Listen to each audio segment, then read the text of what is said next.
네, 코로나 바이러스 감염증 19 국내 발생 현황을 설명드리겠습니다. 12월 21일 0시 기준으로 국내 발생 신규 확진자 수는 892명이 확인되었고 해외 유입 사례는 34명이 확인되어 현재까지 총 누적 확진자 수는 5만 591명입니다. 수도권 임시선별검사소의 익명검사를 통해서 어제는 신규 확진자가 94명이 추가로 확인이 되어 현재까지 선별검사소를 통해서 확인된 누적 확진자 수는 479명입니다. 국내 주요 발생 현황에 대해서 말씀드리겠습니다. 서울 송파구 교정시설 관련해서는 2명이 추가가 되어 총 217명이 확인이 되었으며 서울의 강서구의 종교시설과 관련해서는 추가로 10명이 확인되어 누적 확진자가 213명 보고되었습니다. 서울 용산구의 건설 현장과 관련해서도 9명이 추가가 되어 101명이 확인되었고 경기도 부천시에 있는 요양병원과 관련해서는 공동격리자에 대한 추적검사 중에 12명이 추가로 확인되어 현재까지 누적 확진자 수는 146명입니다. 경기도 평택시의 콜센터와 관련해서 역학조사 결과 10명이 확인되었습니다. 그 밖에 경기도 시흥시의 요양원에서 28명, 인천 서구 요양원에서 24명이 확인되었으며 그 인천 미추홀구에서도 건강기능식품 판매와 관련돼서 17명이 추가로 확진되어 총 누적 확진자 수는 18명입니다. 대구와 경북 지역에서는 주로 종교시설과 관련된 집단 발생이 계속 보고되고 있는 그런 상황입니다. 광주시에서도 북구 유통업체와 관련하여 13명이 추가로 확진돼 현재까지 14명이 확인되어 방문 판매를 통한 집단 발생이 다시 보고되고 있는 상황이며 제주시에서도 종교시설과 관련하여 접촉자 조사 중에 20명이 추가로 확진되어 총 현재까지 100명의 확진자가 확인된 상황입니다. 다음은 지난 일주간의 방역관리 상황 및 위험 요인에 대해서 설명을 드리도록 하겠습니다.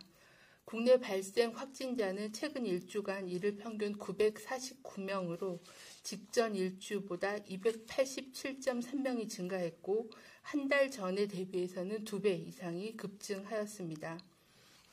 동기간 전국 총 확진자 중 72.1%가 수도권에서 발생하였고 12월 14일부터 수도권에서 설치 운영 중인 임시선별검사소에서는 PCR 검사 및 신속 항원 검사가 총 18만 9천여 건이 시행이 되어 현재까지 479명이 확인되어 검사 양성률은 0.25%의 양성률을 보여주고 있습니다.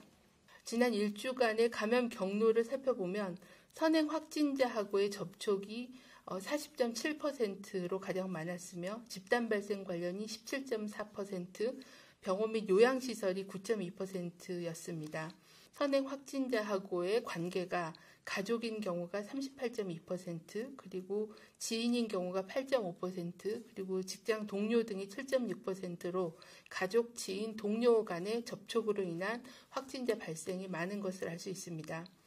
집단 발생과 관련해서는 신규로 발생한 집단 발생은 총 34건으로 이 중에 가장 많은 그 감염 경로는 종교시설이 가장 많았고 그 다음에는 의료기관, 요양시설이었으며 사업장 또는 교육시설, 그리고 스키장, 교정시설, 건설 현장 등을 통해서 발생을 하였습니다.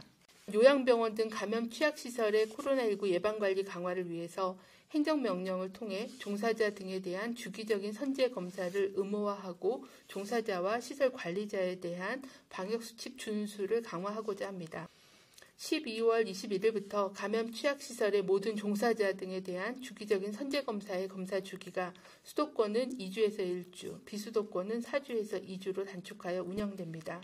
앞으로 2주 연속으로 주말 동안에 성탄절과 신정 연휴가 시작되어 종교행사 및 다양한 형태의 가족, 지인 모임이 많은 곳에서 진행될 것으로 예상하고 있습니다. 이 기간에 사람 간 접촉을 줄이지 못할 경우에는 더욱 심각하게 코로나19의 전염이 확산될 우려가 있어 각별한 주의가 필요한 상황입니다. 모든 사적인 모임은 취소하고 집에서 안전하게 머무르며 종교활동, 모임, 행사는 비대면, 비접촉으로 진행해 주실 것을 당부드립니다. 장소와 상황을 불문하고 실내 또는 2m 이상 거리 유지가 어려운 실외에서는 항상 마스크를 착용해 주시길 바랍니다. 발열 호흡기 증상 등 의심 증상이 있을 때는 신속하게 검사소를 방문하여 검사를 받아주실 것을 거듭 당부드립니다. 현재 상황으로 코로나19를 대응할 수 있는 방법은 기본적인 방역 수칙을 제대로 지키는 것이 최선입니다.